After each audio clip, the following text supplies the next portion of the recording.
నానా నేను బిజినెస్ పెడదాం అనుకుంటున్నా. బిజినెసా? ఎందుకురా? ఇప్పుడు జాబ్ ఎవరు చేస్తలేరు, బిజినెసే చేస్తారు అందరూ. వాళ్ళ గడుస్తుంది నాన్న, మనకి నడదుగా అసలు. ఆయన చెప్పులు లేనివాడికి బూట్లు ఎందుకురా? జాబ్ చేస్తేనే పిల్లనిస్తారు, వ్యాపారం చేస్తే ఎవడు పిల్లనివ్వడు. ఇప్పుడు జాబ్ కన్నా బిజినెస్కే వాల్యూ ఎక్కువ. కరెక్టేరా. ఈ జాబ్ పోతే ఇంకో జాబ్ దొరుకుతుంది. అదే బిజినెస్లో ఒక్కసారి లాస్ అయితే బతకడానికి కూడా భయపడాలా. నేను సక్సెస్ అయితే నానా ఒక 5 లక్షలు చాలు. ఇస్తే 1 నెల లాభం చూపిస్తావా? వ్యాపారం అంటే కద్దరు చొక్కా వేసుకొని కౌంటర్లో కూర్చోడం కదరా. మనం చీకట్లో నడుస్తున్నప్పుడు పట్టుకున్న కట్టి ఆరకుండా ఉండటం. అది ఆరినా అయిపోయినా మనం చీకట్లో నడవాల్సిందే. అందరు గట్ల ఎందుకైతే నానా బిజినెస్ పెట్టి సక్సెస్ అయిన వాళ్ళు కూడా ఉన్నారు. వాళ్ళు బాగానే సంపాదించుకుంటున్నారు.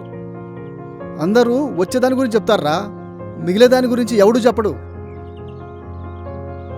వాళ్ళు చెప్పినంత మిగిలితే ఉద్యోగాలు ఎవడు చేయడు. జేబులో రూపాయి అన్నోడు ఏదైనా చేస్తాడు, చేతిలో రూపాయి అన్నప్పుడే మనిషి చెప్పింది చేయాలా. పోనీ లోన్ తీసుకోనా? తీసుకొని కాఫీ షాప్ పెడతా. టీ కొట్టా? టీ కలపడం వచ్చా? దాందేముంది, పాలు కాబట్టి పొడి కలపడమేగా. మీ అమ్మని పెళ్లి చేసుకొని 30 సంవత్సరాలు అయింది. 30 సంవత్సరాల సంధి.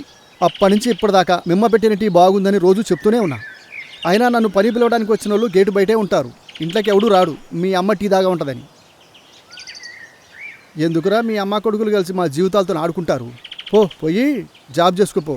టీ కొట్టు పెడతా అంట, టీ కొట్టు.